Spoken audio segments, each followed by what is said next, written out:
Hello, everyone, and welcome to episode 151 of the High Sensitivity Podcast, and thank you for listening. If it's your first time here, we talk about video game and movie news, as well as what we watched or played over the week. I am your host, Barry, with my other two co hosts here. My name is Craig. That's all I My got.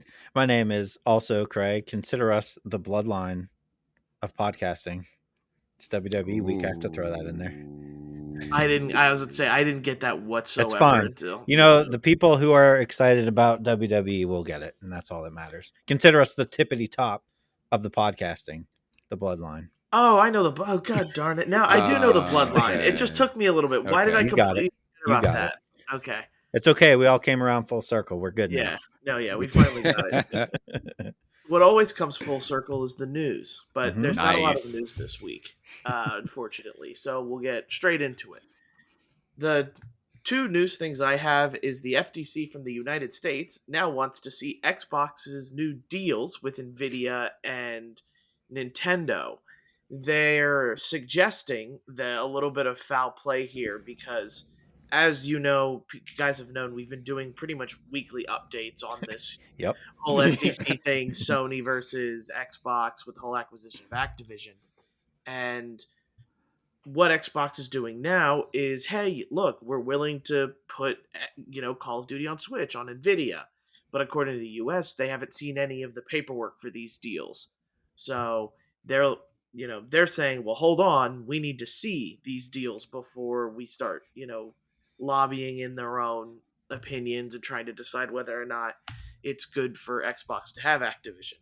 At this point, again, we've said it before, I really don't care. Like, if I know this is a much bigger thing for people who maybe can't afford both systems, like most of us, or that us three do have.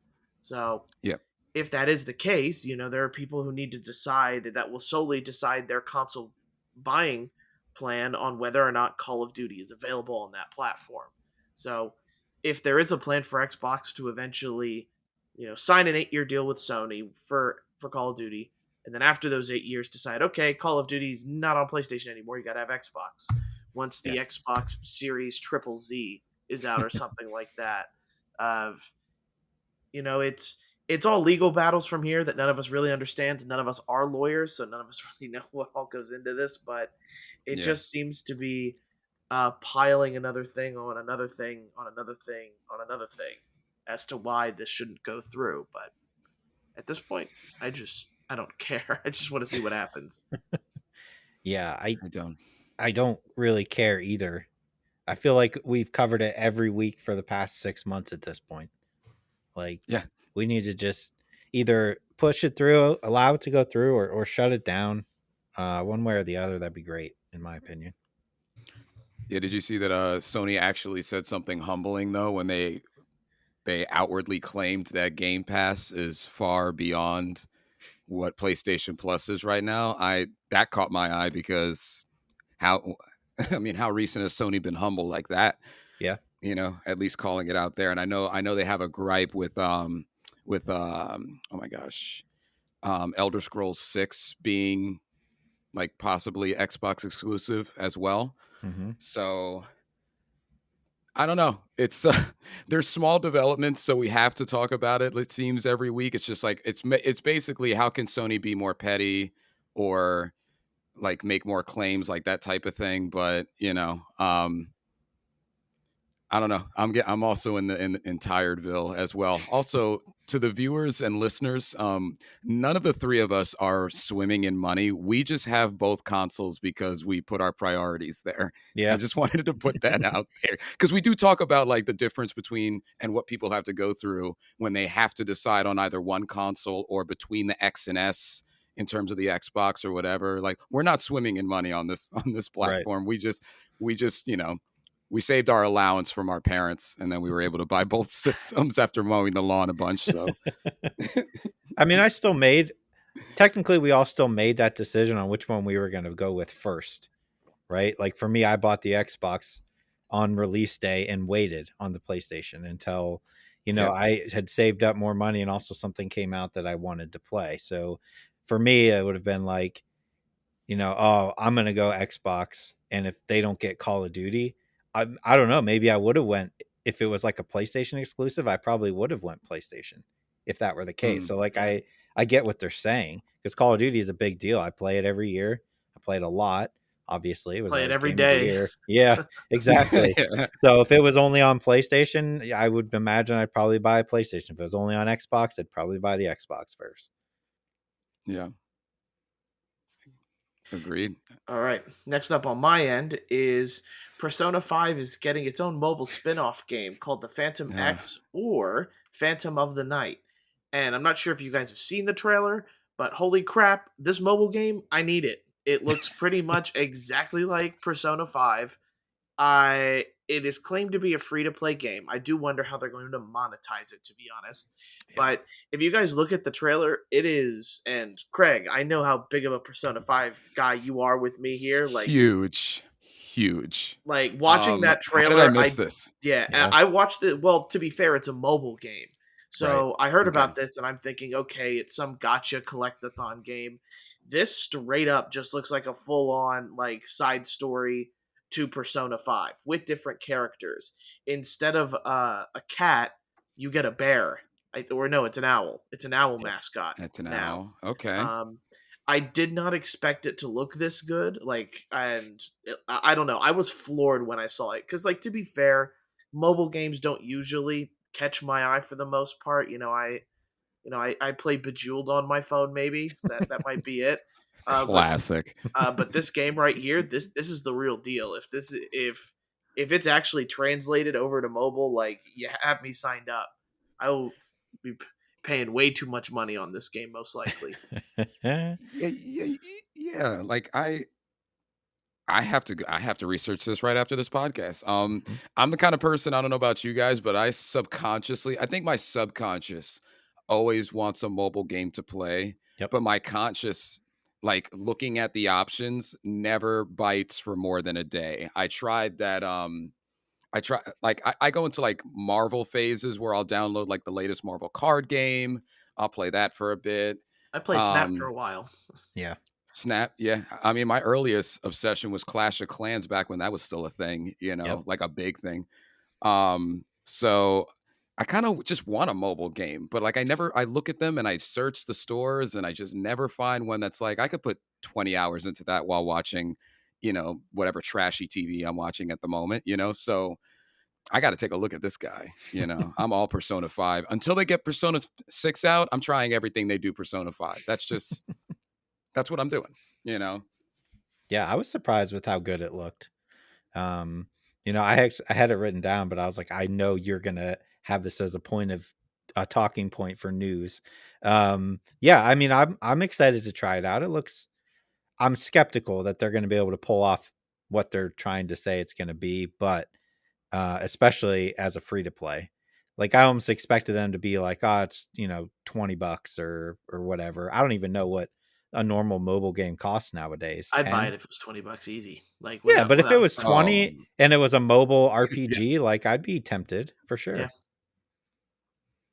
yeah. I'm just excited for it. And on top of that, too, there's not really any notice of whether or not this is going to make it outside of China, as Right. right now the private beta is supposed to be going on in China at the end of March here. So all I can hope for is that there's enough want for it online that they're willing to do an English translation for it and eventually release it in the States. But if it's something where like it's not being developed by a Chinese company as far as I know, it was like a Blackbird team that's making it. I just okay. hope that it's not one of these things where like we're having issues with TikTok, not to get Yeah. into real political stuff where TikTok's owned by China and all of the data it Hmm. collects from its users from there. Hopefully it's not anything like that and it's just as easy to get the original, or no, I guess you wouldn't need the original voice cast unless you of course bring back characters from the Persona series into this mobile game. But again, I watched the trailer on a whim, to be completely honest, and I was not expecting to be as impressed as I was. Yep. I thought it was going to be one of those weird, and as somebody who watches a lot of anime, there's a lot of ads that get thrown at me for these gotcha anime games where it's pay money Hmm. to collect this 5-star version of your favorite character. Yeah, I'm really going into Fire Emblem Heroes here, but I was waiting for that. Yes. I was waiting for me to have to spend $100 to get into the game. Where this game, like, if it's $20 to start off, sure, I will pay $20 for it. There's probably going to be some sort of gotcha mechanic to it. That's how all of them make money now. But Persona 5 is Atlus's biggest property in a long time, and this is probably the biggest way for them to monetize and Yeah. maybe make more money out of the franchise. Yeah. Yeah, I mean, I could see myself doing kind of along the lines what you do, Barry. I mean, even with Fire Emblem Engage, I bought the season pass a day after I got the game, My and it's guy. I'm just saying. My So guy.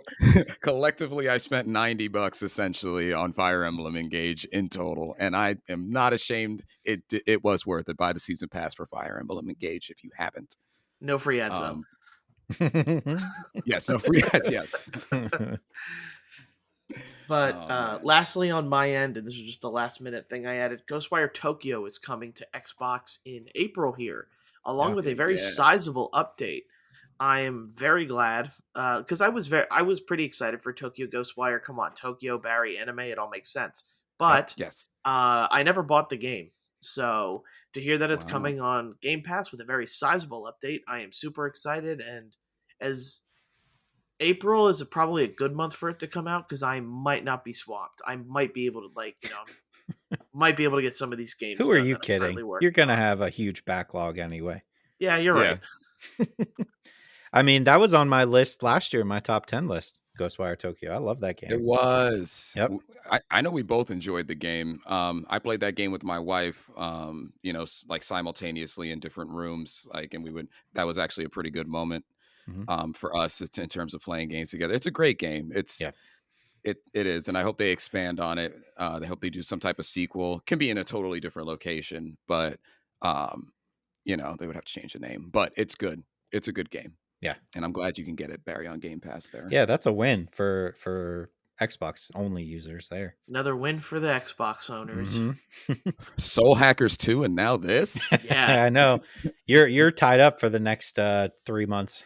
Yeah, I'm tied up for the next 300 hours of free time. Yeah. But that's it for news for me. What about you guys? All right. I got 3. So the first one, we're going right back to the FTC because why not? Yeah. FTC ordered Epic to pay $245 million for tricking people in Fortnite, specifically making it too easy for kids to buy stuff in Fortnite that they thought was predatory. I never got like super into buying things with Fortnite. I don't think I ever actually bought a season pass either. Mm. But I had heard that it was pretty predatory. Did you guys, either of you, spend any money on Fortnite? I definitely remember I have been, but I have no Okay. idea what it's like. It makes it pretty clear unless Epic Storefront did something. It seems Yeah. like specifically they were talking about like there weren't enough steps between trying to buy something and verifying that you wanted to purchase it. That was making it Oh. easy for kids to Oh, so buy it's just something something with where their you just parents. yeah, Yeah. you just press Yep. the X button and Exactly. it adds it to your account, I Right. guess. Because if you Oh think yeah. about like when I buy something, like if I buy something on my Xbox and it's like you go to the store page, you go to the thing, you hit the buy, and then it says confirm your payment, and then there's another confirm after that. Yeah. It's kind of along those lines. I think on like Steam, there's also another one after that where you have to put in like a pin usually or something like that. But yeah, it's interesting that they were ordering them to pay. I like you guys though. I was unaware that it was like that easy for kids to spend money. Yeah, that's crazy. I mean, I've only spent I think I did one season pass Okay. in my entire Fortnite playing career, and I don't remember the steps to purchase, but but like wow, that's something I wasn't expecting. Maybe it was something on PC because I know for PlayStation as well. Like you Mhm. have to click buy, it wants you to confirm your payment, and then Right. it makes you even again, much like Xbox, confirm the purchase. So it had to have been something on PC where if you had, and you know what? Here's my thought too. This is probably something with the Epic account because if you Yeah. tie your credit card to the Epic account, you already have that card on file with your account on Epic. So if you Yeah. went and played Fortnite on the Epic store, they're just charging your account Yep. with that credit card that's on file there without too much of an issue. There it is. Schemy, pretty schemy.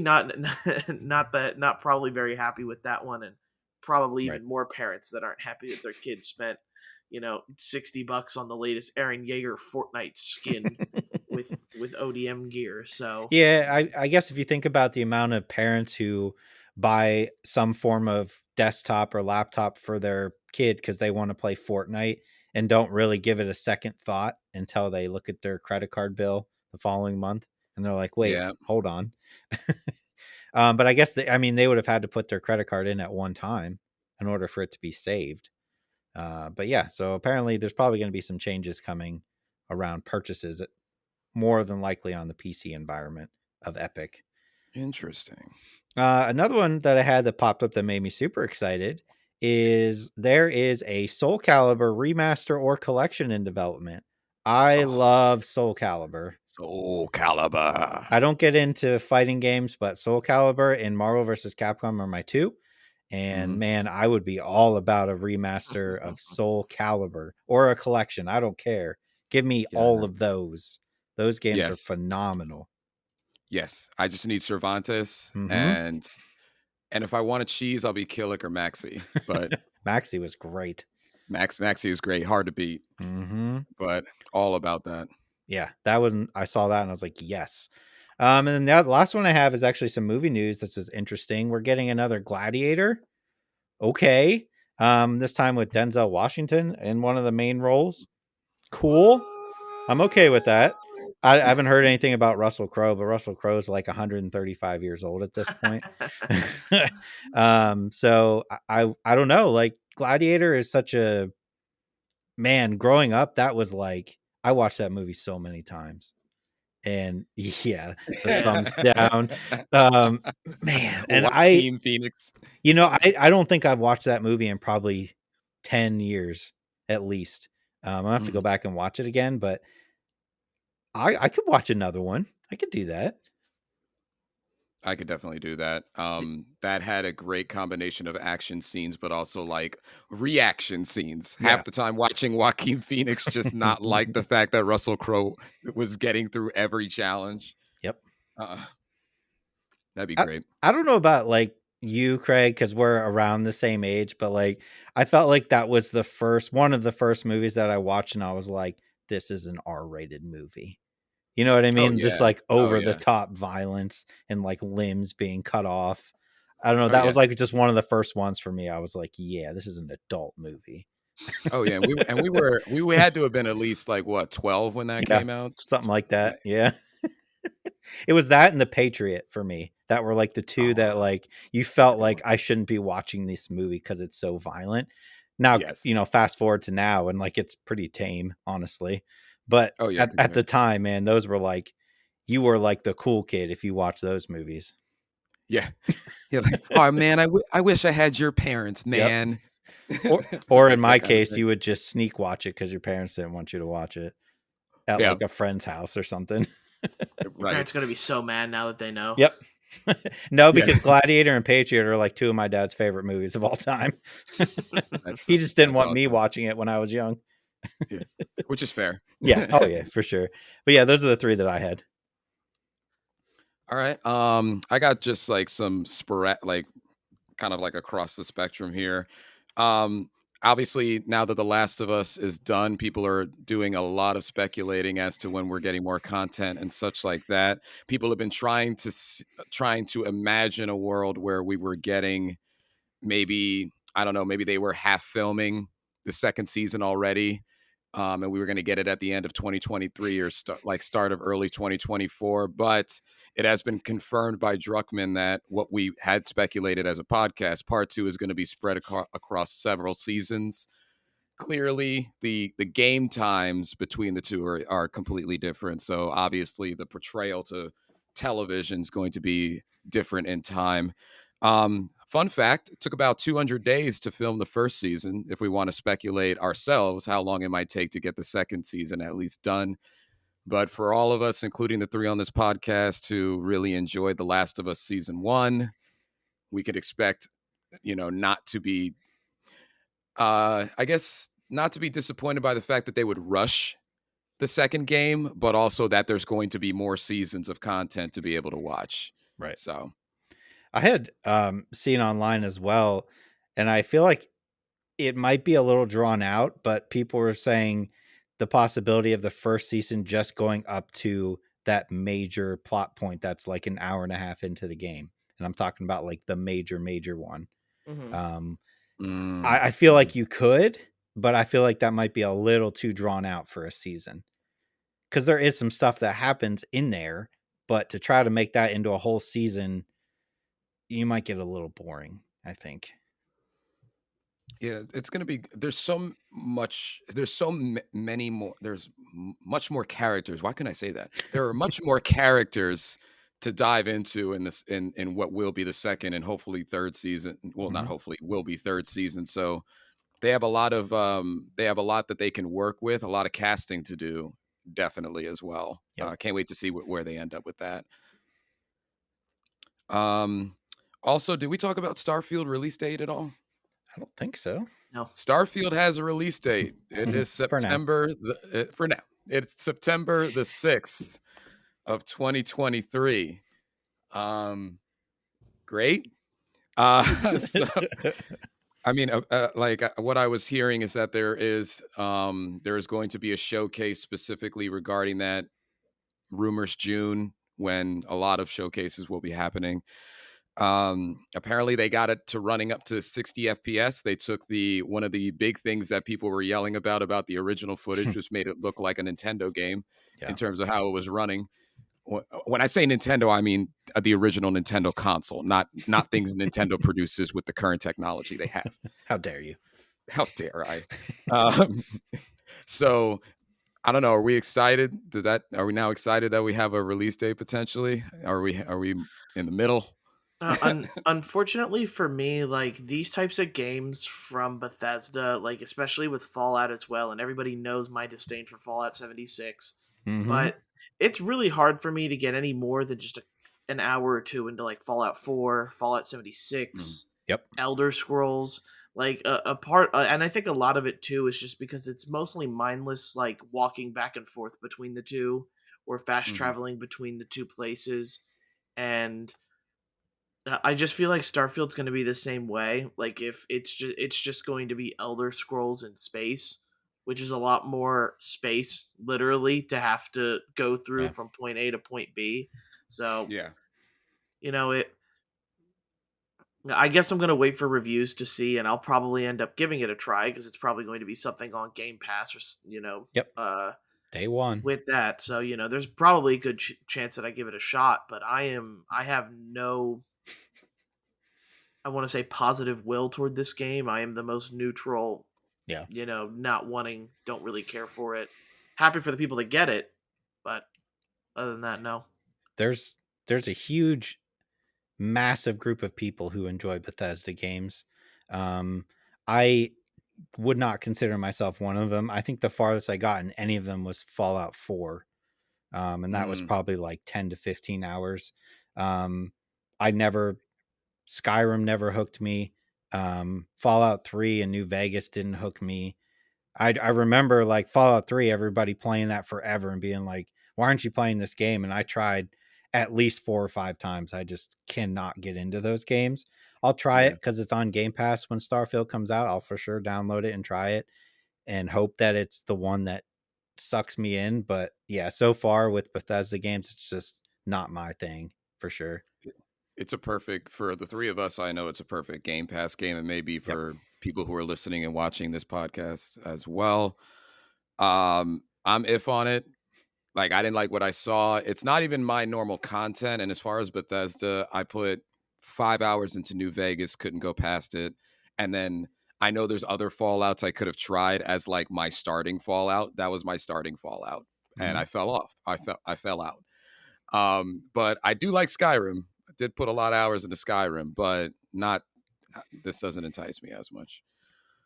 The last one I had made me laugh to myself. It might not make y'all laugh. I can laugh pretty easily, but Square Enix apparently put something out that PlayStation, according to them, in terms of Final Fantasy 16, the reason why it's solely on PlayStation, at least currently at the moment, is they are attesting it's the only platform or machine powerful enough to handle the intense battle scenes and cinematics that are going to accompany the game. And I think why I giggled to myself is I was just like, what? Without mentioning a breath of it being on PC as well as to start, I was like, wait a minute. When I'm thinking powerful machines, yes, I'm thinking PlayStation. Yes, I'm also thinking Xbox Series X, even though like it's not necessarily like I don't know what they mean, is what I mean. Like even after reading the article, and I should say grazing over the article because I'm a millennial. So after grazing over the article, I'm trying to wrap my head around it. I don't know why specifically the PlayStation 5 is considered the most powerful unit in existence currently to be able to handle it. I understand that Final Fantasy is going to accompany a lot of cinematic scenes, and I know they're doubling down on basically your summons because that's what that's what the footage showed. But I don't know. It looked weird to me. So, and I maybe it's just me because I'm a little bit of a nerd with this stuff, but I do watch a lot of Digital Foundry, and it does seem as though, like, and take for the latest example that I know of, Hogwarts Legacy came with that exclusive mission to PlayStation consoles, and with that, after Digital Foundry did all their tests, they do find that it seems as though games built or have some sort of special connection to the PS5 do tend to run better on Mhm. the PS5 Okay. despite it having not as many teraflops as the Series X is. Now we're getting back into the age-old debate of teraflops. Yeah. But it does seem that, these newer gen console games tend to run better on PS5, but I think that has more to do with the fact that Xbox wants people to create games for their Series S as well, which Yep. is a notably Ah, yes. Yep. lesser device. So Yep. I think because of that, I think that's why, Square Enix, can't say that, oh, we don't feel like developing two different versions of the game, one for Series X and one for Series S.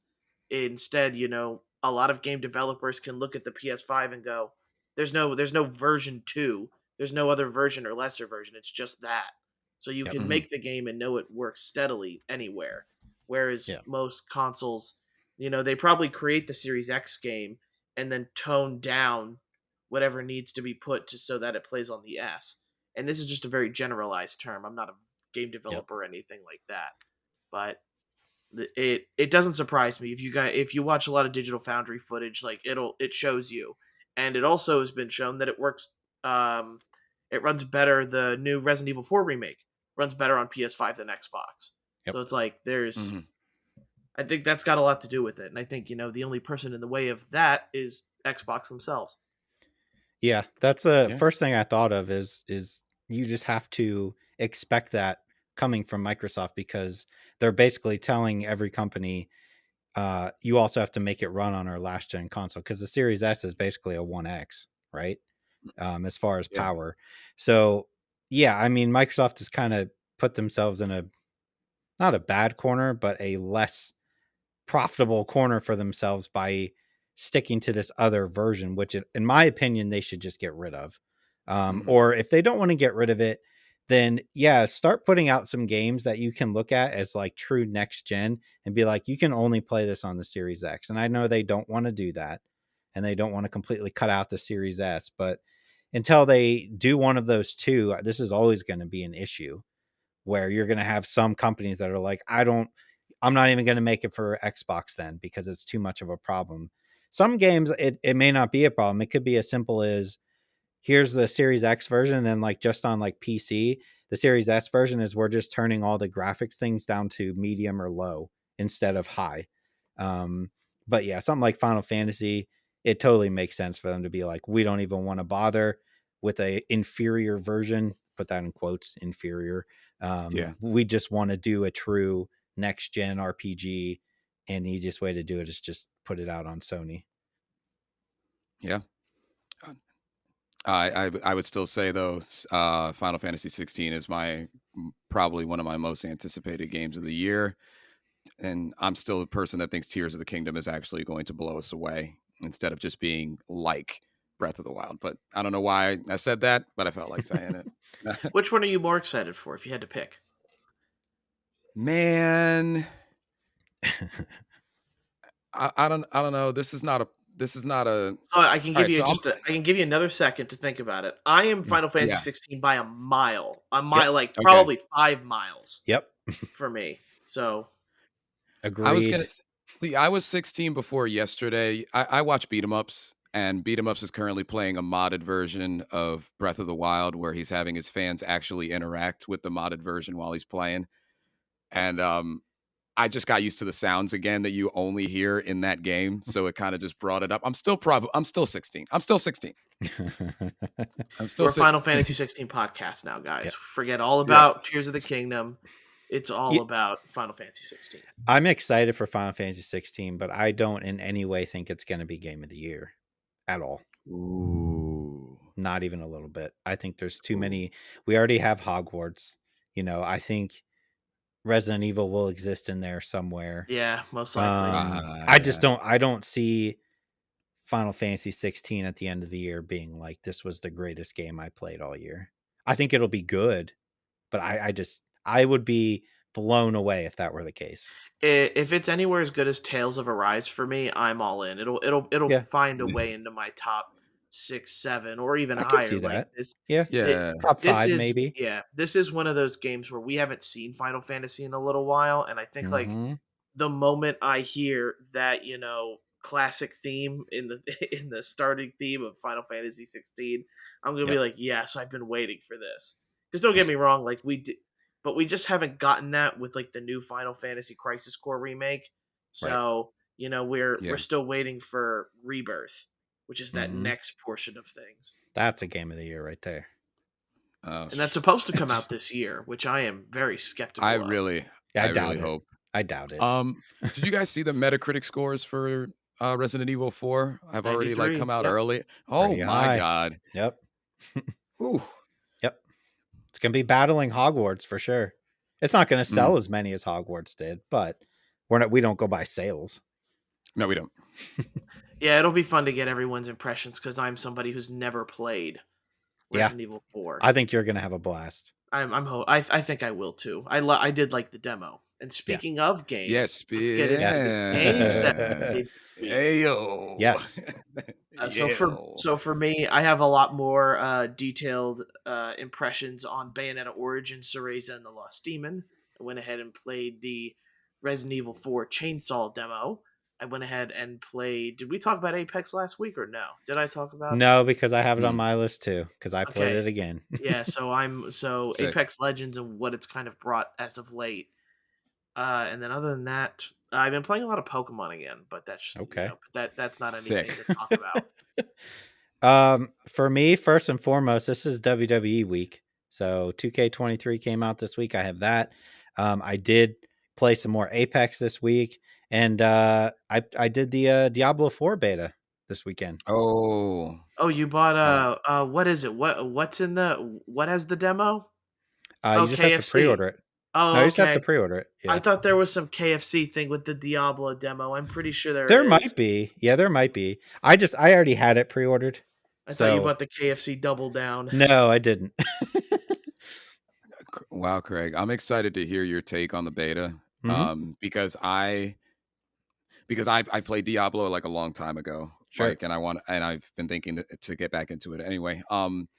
I played more Wulong Fallen Dynasty because I am trying to beat it so that I don't have to worry about beating it before the year is out. Fair. I also played the Chainsaw demo as well, and I have impressions on that. And then I took it back, gentlemen. I don't know. This is kind of like a husband-wife thing that we did. We're retrying Visage, which is the 2020 psychological, essentially PT horror game. So I got impressions on that I'll explain. Sure. That's a good one. Yeah, I didn't expect Visage to be probably the oldest game we're talking about here. So we'll go Visage, and then Craig and I will talk about Apex Legends. Yeah. So go ahead and do Visage. What So made you for want those to of you, go into it again? Yeah, Sorry, but that's a weird one to jump into again. so we were talking, and as two I, people do, as two people do, especially married people, and Yep. you'd hope. we started, yeah, right. We started it, and I actually started playing with my wife, watching, and I don't know. We got into the home, we got into the story a little bit, and then for some reason, I don't know what it was, but when that game came out, something else came out that took our attention away. So we only played about 2 hours of it, and it's supposed to be like probably one of the scariest games in the last 2 years, if not the to most Mhm. people. Um, so we were talking about trying to just play something horror related because we're weird. And I asked her if she would want to play it while I watched, and played on my Switch to try to get through Fire Emblem Engage. So it's kind of like a win-win there. So we're again probably about 2 hours now into the story. We've passed a slight point that we stopped, but for those of you who don't know what the game is about, spoiler alert, but also this is for your own good.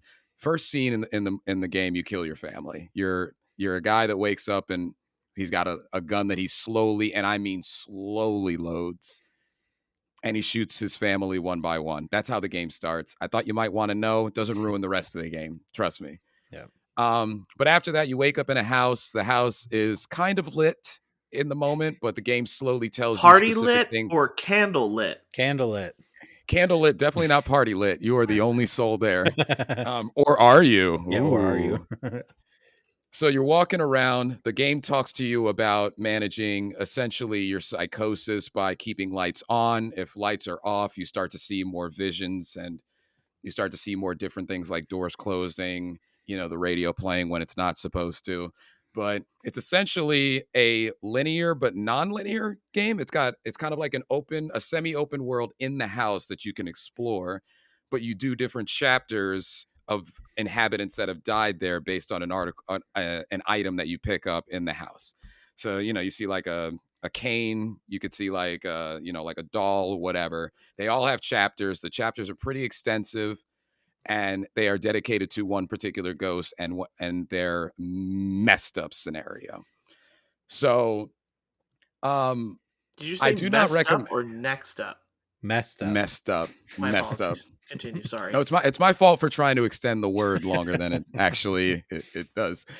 Um, but long story short, do not play it if you scare easy, because the house itself is very menacing. Barry. There's a That's one for No, Barry you should there. yes, definitely play it for sure. Stream it. I would love for Barry to play this game. It's just I don't know, man. He This won't. one Nah, he wouldn't make it. Let's be this honest. This one's tough. This one's Yeah. tough because you have to. So like you don't find anything immediately. They kind of have like a Souls-like kind of thing in the beginning where they don't tell you a lot except how to manage your sanity, how to open door, like the open door kind of things. Um, but like you have to be really smart with how you manage your light. Like there's a lighter and there's candles throughout the home. You have to replace bulbs when they go out due to visage moments, or just the game messing with you. So it's a very tense lighting scenario. That is the huge thing. My wife and I found that we resonated to the bathroom. The bathroom for some reason in the game is unusually bright if the light remains on, and it feels really safe.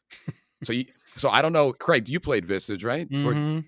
I don't know if you had a room that you kept running back to, like, Yeah. especially when you were unnerved, but like that was the room that we kept going to. Well, she kept going to. Let me give the credit to my wife for playing this. But in any case, like more to come. We're gonna try to nip at it a little bit, but first impressions are it's quite scary.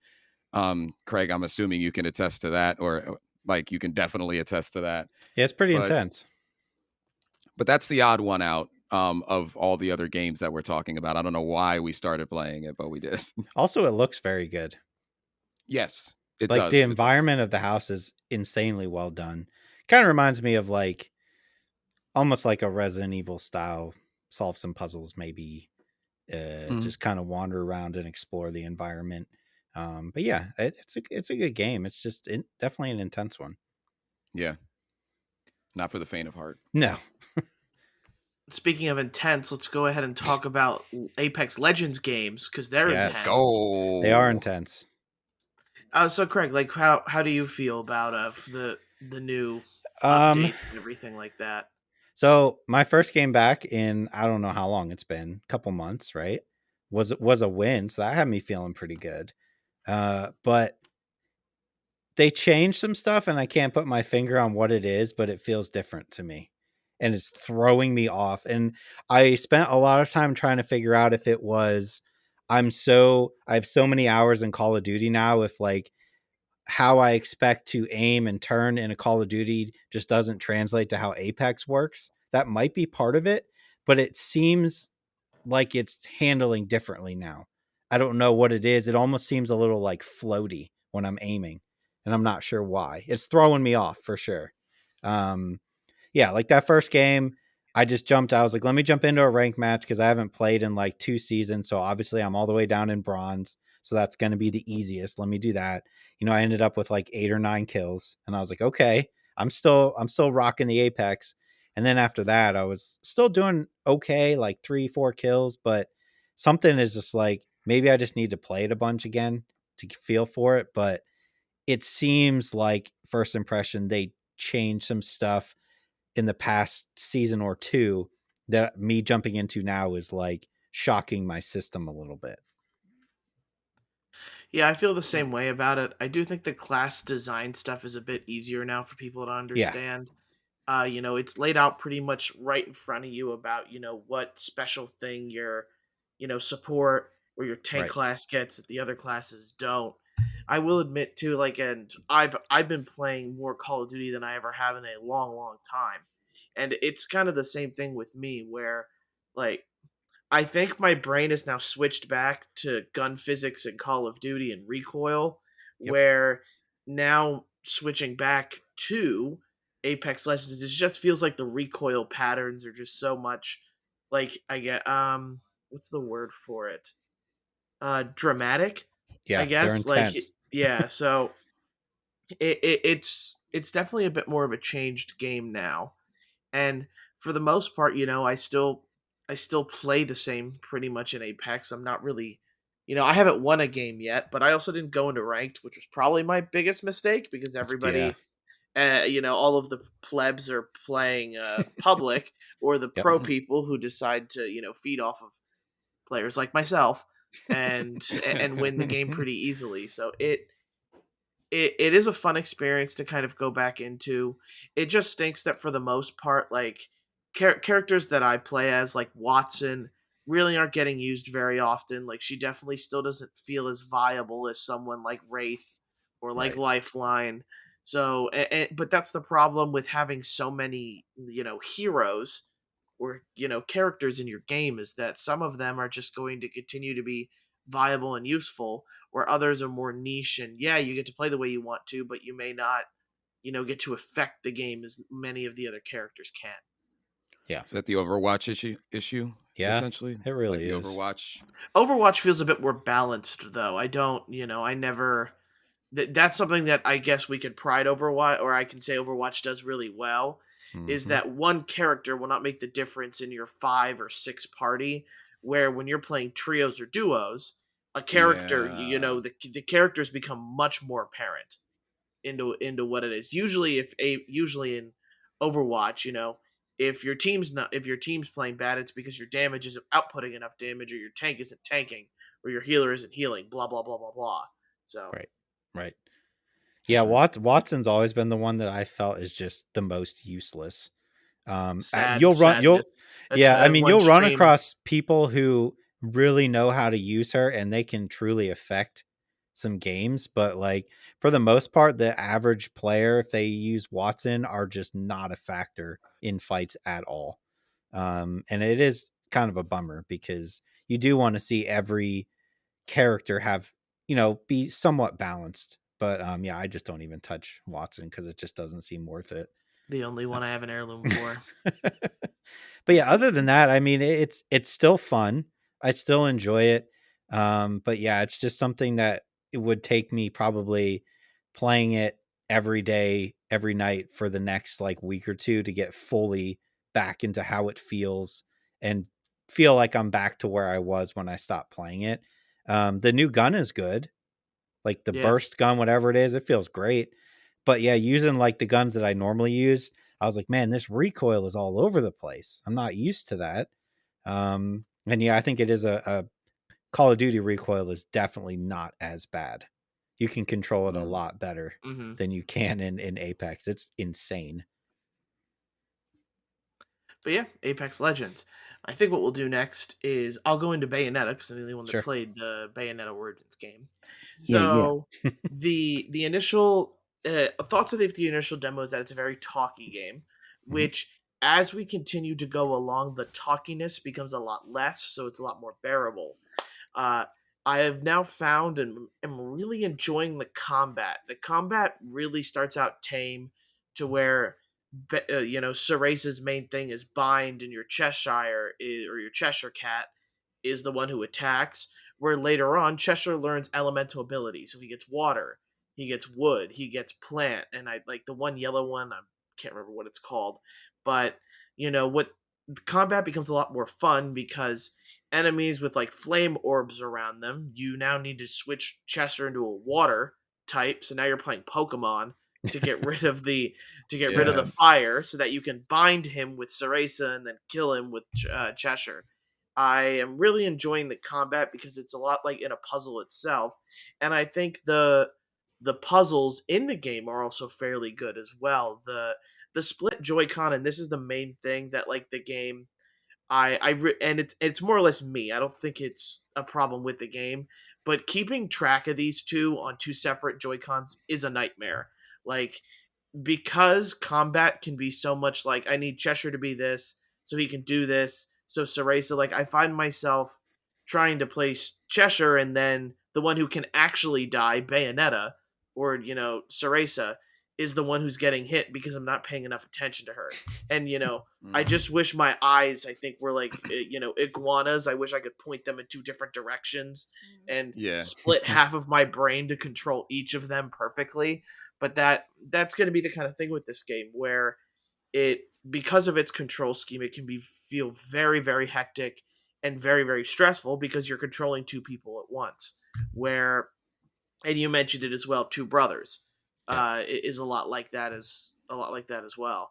But it's one of those games where if I can convince someone to play with me, I just throw them the Cheshire controller just because that one has a lot more to do, and I can just play as Cereza.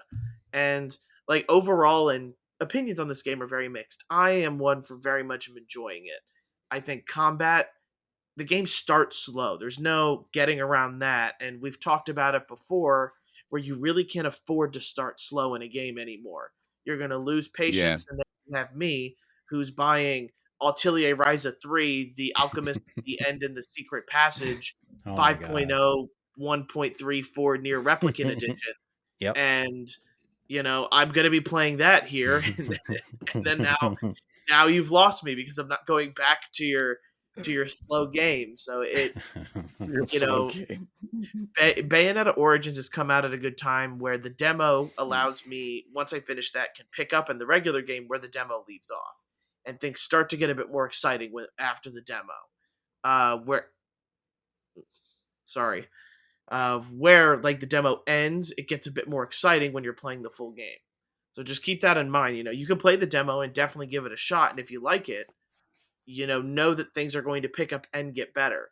But I do like the story. I like the dynamic of Cereza and Cheshire, and this is one of those games where I do wonder if it sells enough. If it's going to be one of those like franchises that they decide to do, because it is it's a very cute game. I like the art style.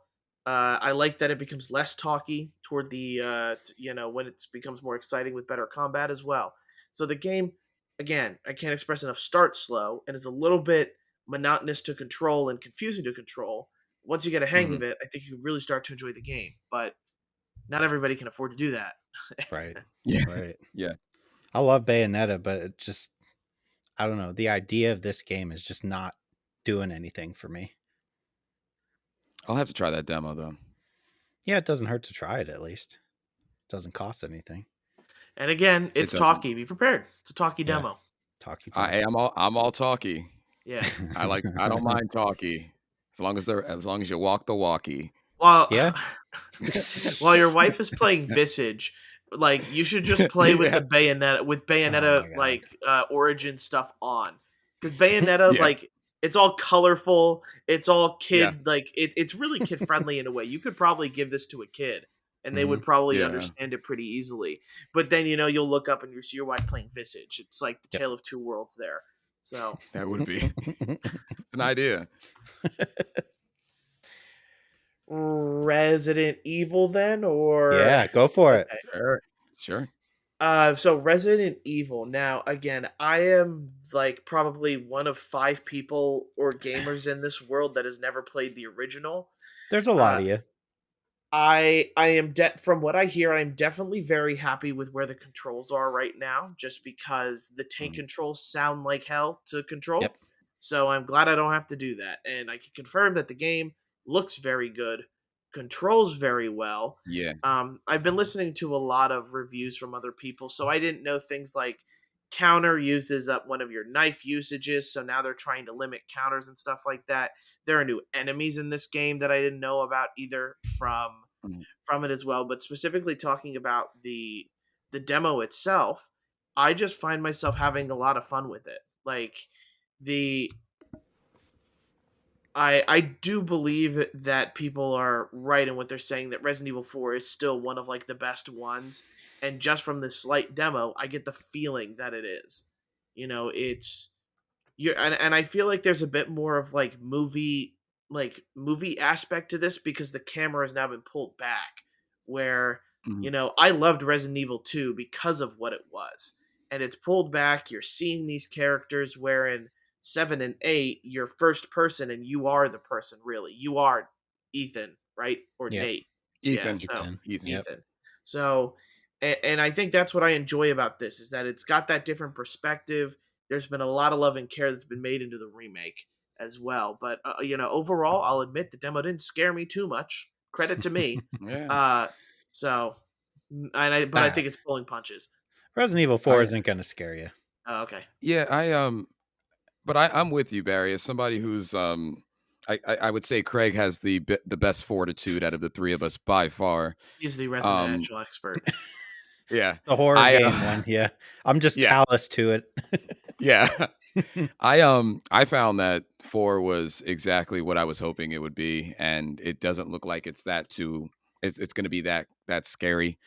Um, I did have a fun part in the end sequence, the sequence calling, which is why they called it the chainsaw, trailer or the chainsaw Demo. demo. Um, and I can't even imagine in parts like that the tanky controls. In moments like that, because I don't know how y'all did that, but I definitely kind of went in a little bit head first. I kind of snuck around and then I went in head first and I was like, where do I go? So like, that kind of thing. So, but it looks great. It looks fantastic. I can't wait to see, because I've been seeing this like suitcase not suitcase, but whatever they're calling those cases that you keep your inventory, like that update. I can't wait to see how the Tetris of inventory moves when you have things like that. Um, I don't know. It looked great. It felt great.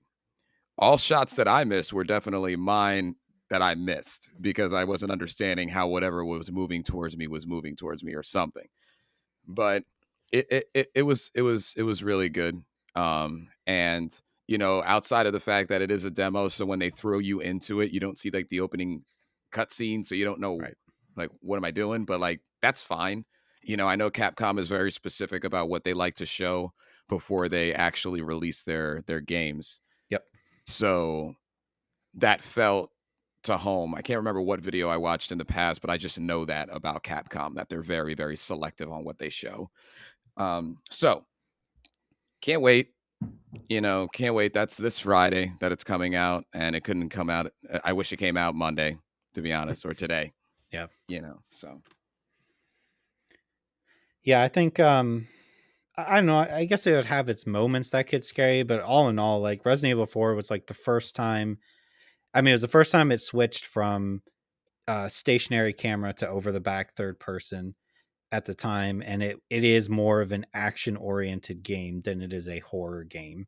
And it's just like it, especially like when you play that demo and you're in the village and all that, and it's a good setup because that game is like, that's what you expect. It's like the weird village, but then that game just goes places like castles and all kinds of craziness. So it's just a fun ride to play through.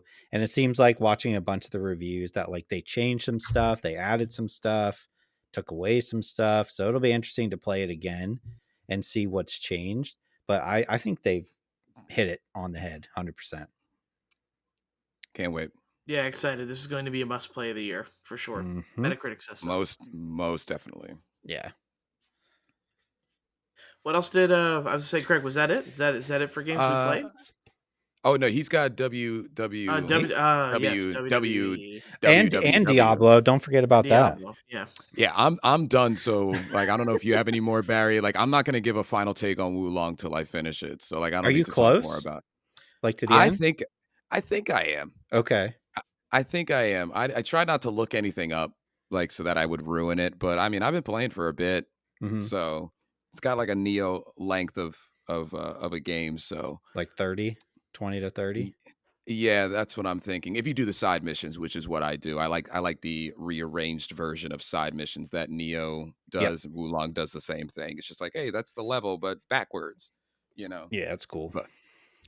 But yeah, like, let's talk about some of the. All right, so WWE 2K23. Here we go. Last year was the turning point, right, for the series. They took a couple years off to get it right, and we got the Rey Mysterio edition, and it was great. So this year is the follow up to that. We're doing the John Cena edition instead of Rey Mysterio. There's a lot to do in this game. First and foremost, they always have a showcase mode, which in this one is on John Cena. So I always enjoy playing through these. One, because they always have that person, in this case, John Cena, narrate the whole thing for you. And they switched it this year where he's going through all the big matches that he lost instead of won. And you get to play as his opponent. And it's basically like, hey, stop me from winning. Basically, instead of like, last year it was you're going to play as Rey Mysterio for 15 of his best matches, and they always have like the objectives that you have to do to make it match what happened in real life, which I always think is fun. It's kind of almost like a glorified tutorial, but they always will do like, you'll start the match and it'll be like the actual video of it, then it'll cut to gameplay, and in the middle of gameplay it'll cut back to the actual video of it. They do a really good job with it. So I enjoy playing through that. On top of that, there's so much to do here. You can do your create a character, either male or female. Those are fine. I have a harder time playing through those because the acting is so bad. In those, they're always not great. But there's a my GM mode that I've been having a ton of fun with. They literally starts with you picking, hey, do you want to do, you want the Monday Night Raw, Friday Night SmackDown, or NXT? Pick one, and then you have a draft for all the wrestlers. And you just take turns drafting your wrestlers. You have your amount of money that you can spend on salary, and then you have your amount of money every week that you can spend on your show. So you can go through and pick your venue, pick your matches. Certain matches cost more money than others. And then there's money you can spend on cards to kind of sabotage the other shows. The goal being that your show becomes the top show of the three. Oh, that's kind of fun. It's a very, very cool idea. I really like to mess around with that. I think it's great. Where I spend a lot of my time is usually the universe mode, which is where you do all three shows. You can set up your matches, you can set up your rivalries, you can set up what happens in the match. And I've been having so much fun where I'll go in and be like, all right, I'm doing Raw, right? And I'll set up my matches. I know in my mind, I'm building up to whatever the next pay-per-view is. So I know where I want to go. So I'm setting up each week my matches to set up that story, right? And the fun thing for me is like, I'll set all this up, but I'm not actually even playing the matches. I just leave them on computer, let them fight, and then the outcome determines where I go from there. Not everybody does it that way, but to me, that's just the most fun to be like, all right, I set it up how I want. I'm going to have somebody come in and cause a distraction halfway through the match. Let's see what happens. And then at the end, I'm like, okay, now I'm going to take the story here. It makes me kind of feel like how I guess you would feel if you were in creative for Yeah. WWE. I'm having Yeah. a ton of fun with that. It's almost something like I know people do that and then they'll start the shows and then just stream them on Twitch as like their own wrestling companies. But yeah, I've been having a ton of fun. It's been like all I've been playing pretty much all week, and it's a ton of fun. So Yeah. it's a hard sell if you don't like wrestling. I get that. But just like the my GM mode alone, I think could bring some people in. It's such an interesting way to do things that I think is different than what you normally see. So yeah, I'm gonna. It's just as good as last year, if not a little bit better. So they're definitely on the right track with this one. Now, does it really Awesome. like innovate in a way like differently than what the last year's did, or is it like does Yeah, it feel like a yearly sort of sports game where it's kind of like, oh, okay, like this is kind of the same as it the Maddens that were before it? it does, because at the end of the day, it's a 2K game, right? So it kind of feels like NBA putting out NBA 2K every year. What I appreciate specifically with wrestling in general is from year to year, you're going to have changes in the wrestler's theme song, their attire, how they act. Are they a good guy or a bad guy now? The stories are there. Who's, you know what I mean? And like who's teaming up and who's not. So there's a lot they have to do. And that's constantly changing. So like I feel bad for them making this game.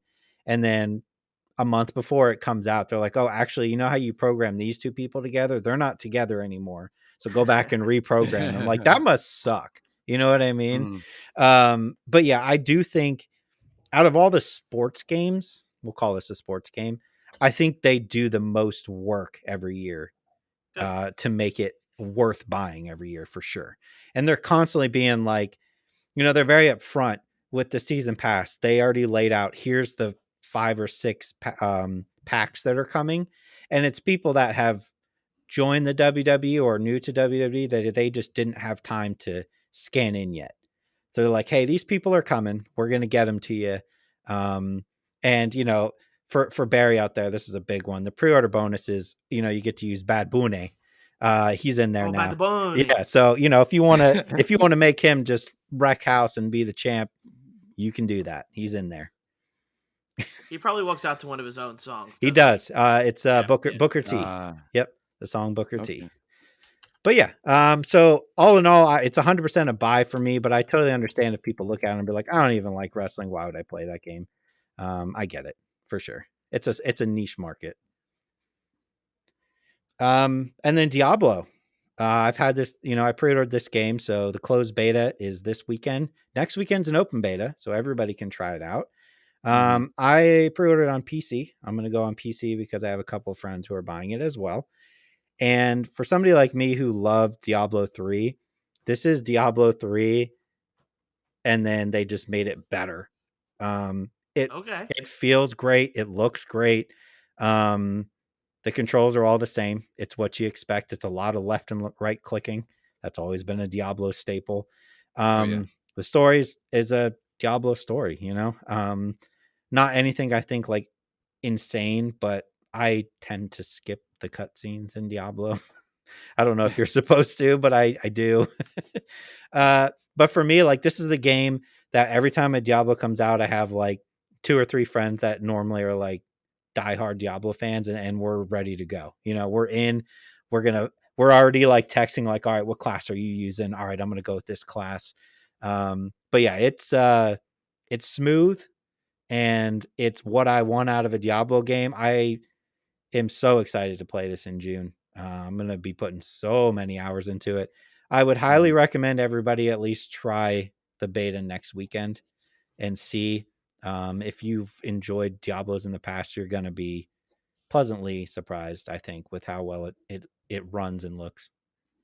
This might be the time I jump back into Diablo. So good. I need some friends. Yeah. I mean, there we go. We could have 2 more right here.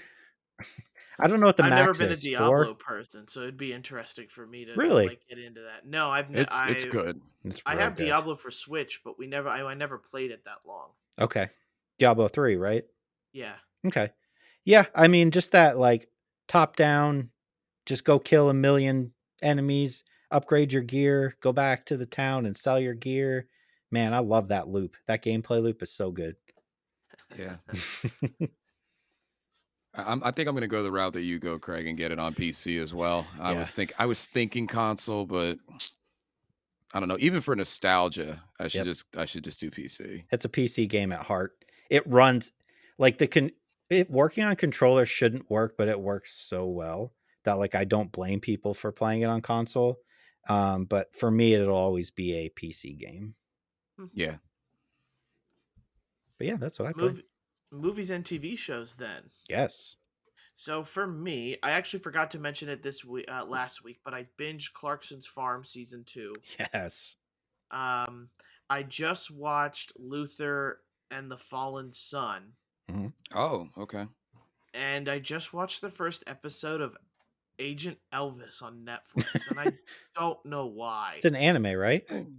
It's It is. animated, Oh, like an Animated. Archer Okay. Oh, style. okay. It's in an Archer style, Okay. which I like. I really love Archer, which is the only reason I clicked on it. Sure. What did you guys watch? So we were talking, when we did our Last of Us special of like, man, I'm sad The Last of Us is over. And then out of the heavens comes Ted Lasso. So we got the first episode of season 3 of Ted Lasso. And then I watched Cocaine Bear. Okay. Interested to hear about that. Mm-hmm. I guess for me, this wasn't really a watch week. I finished The Servant season finale because we've been dedicated Servant watchers, and we understand if other people aren't. But I can definitely comment on that. But that's really outside of the box of what I watched this week. Okay, so let's see here. Where do we start? I guess I'll start. Sure. First episode of Agent Elvis, weird. Stars Okay. Matthew McConaughey as Elvis, Wow. and it seems like they're trying to like link up these events that he has with real life. Like if you guys have ever watched the Elvis movie, because I don't know much about Elvis, I was too young when Elvis. I wasn't even born when Elvis was a thing. I'm pretty sure. Right. So from there, so all of my references are based on the Elvis movie with Austin Butler. But we also didn't talk about the Oscars. Never mind. But We didn't. we have like his Christmas special thing, and then it kind of derails itself. I don't know. He's like some sort of secret agent in behind everything. He's like a kung fu master and stuff. It's a really weird. It is a really weird TV show. I'm only one episode into it, so I can't give too much away because I don't really know what's going on. I just know that this Elvis, he shoots stuff, knows kung fu, and like it is like one of those. I don't want to call it Archer because Archer really isn't rated R like this one is. Okay. Like this is definitely a hyper violent like adult animation here. It's definitely kind of a ripoff of Archer. It feels like, and Archer is a very high bar for me. I love Yep. Archer. Oh, Archer's awesome. Yep. So I don't know where it's going to go from there. But Clarkson's Farm season 2 because that was the oldest thing I think we've watched.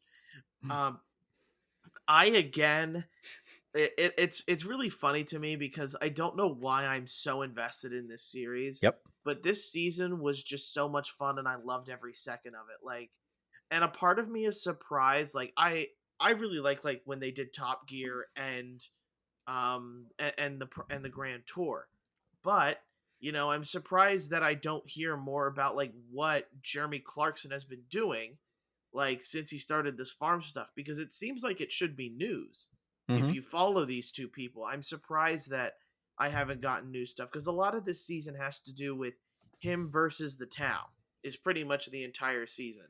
The town hates that he's a farmer, hates that he's bringing these television crews in to televise, him being a farmer, and the city hates the fact that he's trying to monetize it by making a restaurant and creating stuff. Right. So it's pretty much just him fighting the town, which is, sort of insane to me. And I guess I get where these people are coming from. Like you live in a very, very, very, very, very quiet part of England, and now you've got tons of people, and suddenly your roads are very populated because people are coming to support Jeremy Clarkson because he's like a pretty big celebrity over in England. So there's all this stuff going on with it, but I really enjoy it. If I have to give my overall opinion, they should just let him do whatever he wants. Like Yep. it is it's really sad that he has like I thought they I thought they were going to go over like and just kind of overrule them or something like that, or like he has the money to He fight does. this in court, but in the TV show he doesn't. So, but it is a really fun watch, and just like his partner Caleb, I just love him too. Like he's He's just great. fun. Like the Mm. when Caleb first gets to ride in that Lamborghini and he makes Clarkson drop him off like he's the chauffeur, I died laughing. Just Yeah. cuz like that's a Yep. moment like all of us would live for. Is Mm. your friend drives you in a really nice car and you just toss him the keys even though it's kind of a crappy thing to do as a friend, but they both get along so much for it. Yep. So there's a lot of fun stuff with it, and the endings always feel like these like really good climactic endings, which I'm surprised work out the way they do every time. Because he gets to go in a helicopter, and you get to see Caleb's mistake Yep. after they allude to it. So it's just a lot of fun series. It's a very fun series, and I know I need to enjoy it because Jeremy Clarkson isn't getting any older, or sorry, younger, Yep. and the Grand Tour is pretty much over because he really can't do the extravagant tours like they used to. Yeah, I think like the stuff that happens in the show I think does make news, just not over here for us. Yeah. Like all the news I get from is just from following him on Instagram for the most part. Hmm. Because I'll see like, the news with his restaurant, which I guess spoiler alert, it did get closed down. Um but yeah, it's I think I've come to realize that the original three of Top Gear, right? I will literally watch them do whatever because they're so entertaining to me. James May has like stuff where he travels and eats food, and that's Yeah. entertaining. Like anything those three do, I'm just like, yep, I'll watch it. And to think that like when that first season of Clarkson's Farm came out, I was like, I could care less about farming. But by the end of season one and season two, I'm like, actually, I do care. Like, this is Yeah. it's fascinating to me how hard it is to be a farmer. And he does a good job of highlighting that. And I'm on your side as well. Like, I get the town being like, all these people are coming to your shop and, they're ruining our roads and backing up everything. But also, like, he's bringing so much more income to this small town that wouldn't have been there before. Jobs, high Right. paying jobs Right. too. That. Yep. Yeah, and like, listen, he's not. Let's be honest. He's not the greatest person in the world. Yeah. He's Yeah. really not. As far as I know, last I heard, the whole like Grand Tour thing got shut down because of his last comments that he had said about, I forget who it was, but something he had apologized for. And as far as that went, Amazon kind of backed off on the Grand Tour after that. They're not going to back off of Clarkson's Farm. Like he literally, I was on Instagram the other day. They're filming season 3 right now of Good. Clarkson's Good. Farm. So like Mm. that's such a moneymaker for Amazon. They're not going to let that die. And you can tell that he just really enjoys farming. And I think that's why it works so well. He enjoys cars and he enjoys farming. So anything along those two, I'm in there. I'll be there day one watching that stuff. It's awesome. But then, so Luther and the Fallen Sun, a new movie on Netflix, is starring Idris Elba. There is what's his last name is Circus. Um, Andy? yes, Andy Circus. Mm-hmm. I don't know why I was thinking Tony. Um, but so what? It's strange for me because I had to do a little bit of research.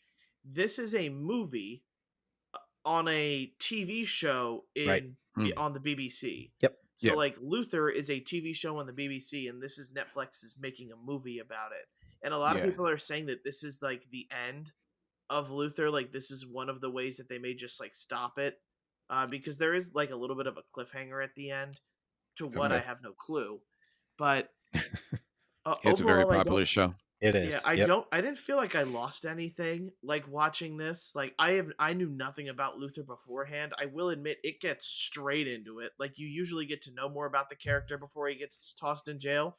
He gets tossed in jail within the first 5 minutes um, of it. So there's a lot of that, but and you guys will know this movie as well, and I know I've mentioned it before, but the whole point is he's trying to stop this serial killer who wants to monetize serial killing. So, Okay. and I know Don't we there's all? yeah, there's a, and I know there's a movie that has the same premise, and I can't remember its name. So Yeah. Oh man, I don't remember what that was. we've It was talked about it before. I know yeah. I've mentioned Yeah, it. what's the name I of don't, I'll probably it? remember it like 2 hours from now. Yeah. But overall, like I think Idris Elba does a fantastic job.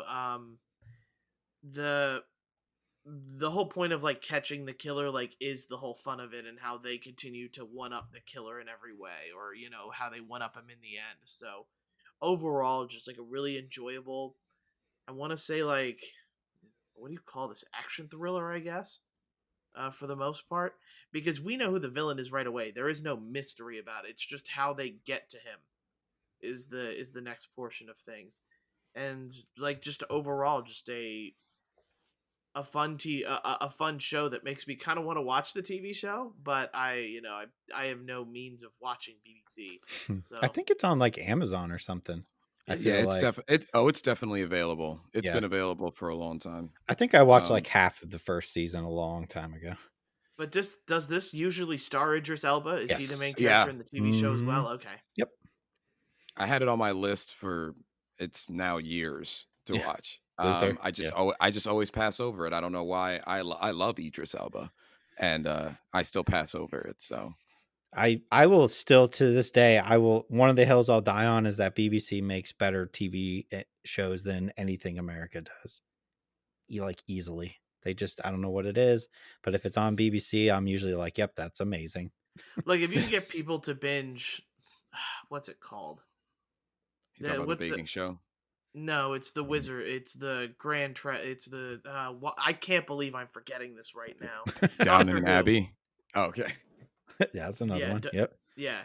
Like Doctor Who, like I every time I meet somebody, they're just binging all 30 something seasons of the show. Yeah. Yeah. So, good on them, but like that just goes to tell you like you don't see that in America. Our attention spans are far too small Yep. to Yeah. be watching 38 seasons of something, but even in America here, people are still watching it. And people still, enjoy binging it. So, you have a point there. It seems like a lot of people tend to enjoy it, or just enjoy British actors.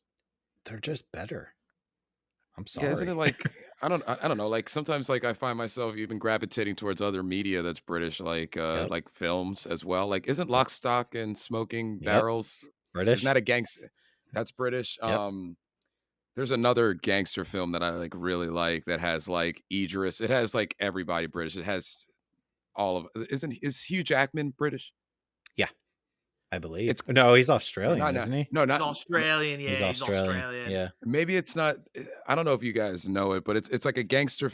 Like the only American in it, I think, is like for some reason Ludacris is in it, Okay. and The most American of us all. the Yes. most American of us all. And I can't remember the name. It's got like a one name title.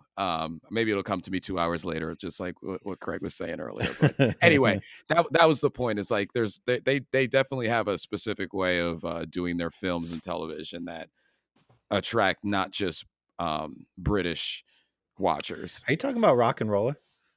I am talking. Yeah, That's yeah, what it yeah, yeah. is. Okay. Yeah, that's a great Quality movie. film. Gerard Butler. Quality film. Gerard Butler, who I Yep. confused with some With Hugh Jackman.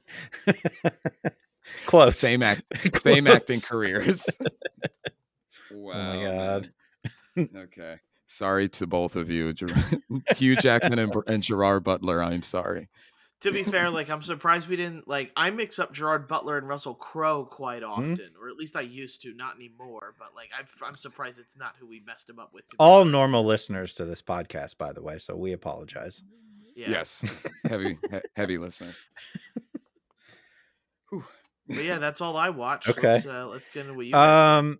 All right. So first episode of Ted Lasso. Pretty simple to I say. yeah. More of the same, which is saying is great. One of the best dramedy. Dramedies. One of the best dramedies on television today, even though it's not on television, it's on streaming. Man, I love that show. They just do so many things that they get you right in the feels, but also make you laugh at the same time. And they give you people to root for, people to hate. I'm trying not to spoil anything if people haven't watched any of it. But yeah, phenomenal first episode. Can't wait. And Awesome. then let's do Cocaine Bear. So I did not expect the thing you watched this week to be oh man. Cocaine Bear. Okay. Fine. I've had my eye on this one. Okay. It's reviewing extremely well. So we'll put that out there. Let me just start by saying this. I watched this Tuesday. We're recording on a Sunday.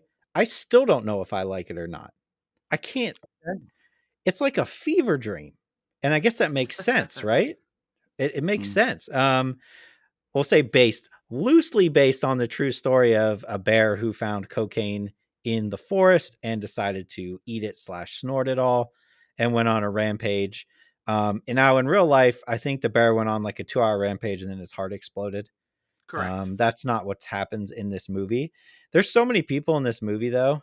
I think this was Ray Liotta's last movie, maybe. Yes. Yep. Yeah. He does a phenomenal job. This movie is super funny. You cannot take it serious, but it is like super violent and hilarious at the same time. And it's just, man, like the bear is CGI'd and it's like horribly CGI, but for this type of movie, it works. Like they know it and they're playing it up by giving him like ridiculous facial expressions. Not like Scooby-Doo, but like it's interesting to say the least. It's something that I think everybody should watch because I think you'll get a laugh out of it. But like I just sat there for like the past couple days and I was like, I don't know if I liked it or not. What did I just watch? It's only like an hour and 20 minutes or so. It's short. I mean, the literal premise is they're transporting the drugs. They dump the drugs out of a plane because the plane's going down. And then you have the drug dealers trying to find their drugs. You have the bear who found some of the drugs. You have local people it mixed in there. And pretty much, everybody gets like mauled or killed or just insanely, brutally, violently murdered. Um, I don't know how this movie got greenlit, but it did.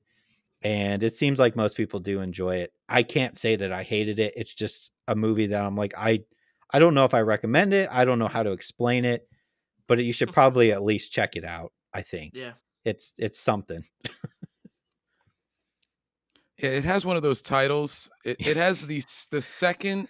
It's the third time in my life that a title told me I was never going to watch it. And while I did double back on one of those, Snakes on a Plane, Mm-hmm. I saw that and I was like, I'm not watching it. I don't like the title. Like the title made me feel like it wasn't going to be a good movie. Mhm. Sharknado, Yep. which I still haven't watched. Okay. And this is the third one where I saw the title and it's just like Cocaine Bear, and like it raised up a certain idea in my mind, which is like, who the heck would just like say, who would walk up into a movie theater and say, I'd like 2 for Cocaine Bear? Like, I understand A lot of why people you would. Exactly. I understand why you would. I just couldn't see myself doing that. Yeah. Not to shame any people who have, by the way. I would say this. Check it out because I think you might actually enjoy it. The fact that like when I looked and I was like, who made this movie? It was Elizabeth Banks. Yeah. She executive produced it. Yep. Yep. Okay. She's the director and the producer. I just double checked. Fantastic. Also, Phil Lord and Chris Miller, if you know who they are. Lego Movie, all those guys. Yeah. So I mean, and there's a pretty decent cast in this, and you can tell that they just had a ton of fun making this movie, and that helps, right? Like you're not taking this movie seriously. You're just going in for a laugh, and I think it accomplishes that for sure. So I would say, yeah, check it out. It's going to be streaming somewhere. You know it will. Yeah.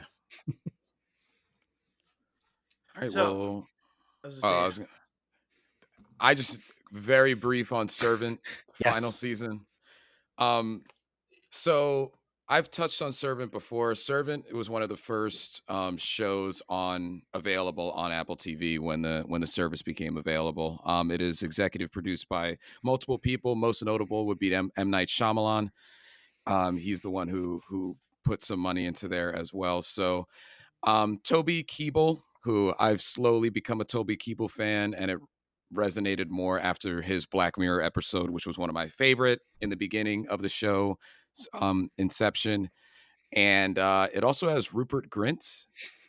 So it's just really nice seeing just Ronald Weasley not be Ronald Weasley. But he's also in it. It's a pretty wealthy couple. And I guess Toby's character is a famous chef, well, semi-famous chef at the start of the series, and his wife is a pretty prominent news reporter in the area. Long story short, they experienced the death of their son Jericho mere weeks after he's born, and what I didn't know as a practice, as a transitory, there's a transitory object replacement as a therapy. So they essentially have just a doll as a baby because she is not getting over the death of her child. I didn't know that was a thing till this series. It's pretty interesting how they catalog it. But some weeks after they do that, she doesn't really leave the house with the doll or anything like that. They hire a nanny who becomes a little bit more than she seems. And a lot of weird stuff happens over the course of the seasons. What I can tell you watching it is that they ended it pretty well. There throughout the season, there's like cult things going on. There's like all types of things that they kind of mesh into this 4-seasoned seasoned show, and it's a good watch. What I can tell anybody who is interested is my wife and I liked it. Hmm. However, in true M. Night Shyamalan fashion, after every episode throughout all 4 seasons, we both looked at each other and said, "Did you get any? Are we in the same spot as before in terms of answers to the questions?" And that's what happens. They tie everything in at the end in like the last 2 seasons. M. Night even directs the second to last episode, and you could actually tell it's pretty fantastic. But like you have to wait essentially all 4 seasons for a lot of main answers. So if you're prepared, and we watched this religiously. Every time they came out with a new season, we tuned in on Friday every year since Apple TV became a streaming platform.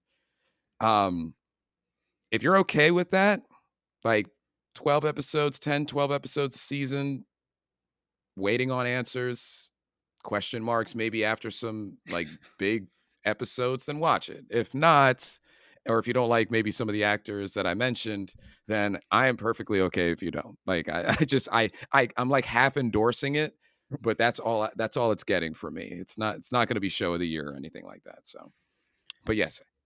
So you're saying it's like Dark, right, Barry? Yeah, that's what it sounds like to me.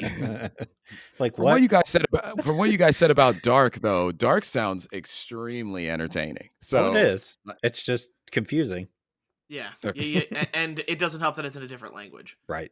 Yes, that's right. Even though the dub is very well done. Yeah, no, it's very helpful when to watch it in dub. So yeah. Hmm. Now I know I mentioned it earlier. Do we want to say anything about the Oscars? Like Everything Everywhere All at Once won everything, of course. Yes. That was where it went. The first time in my life that what I personally picked as my top movie of the year was also considered the best movie of the year. First time in my life that's happened. So I thought that was really cool. Yeah. And I have to give a shout out to Brendan Fraser because that man deserved that award. And his like resurrection has been phenomenal to watch. I think Yeah. we did talk about Oscars last week. I think we did. We might I have. remember you saying that. Yeah. We might. I mean, it might have also been combined with his take on the whale, just Could your be. general Yeah. take on the whale. Yeah.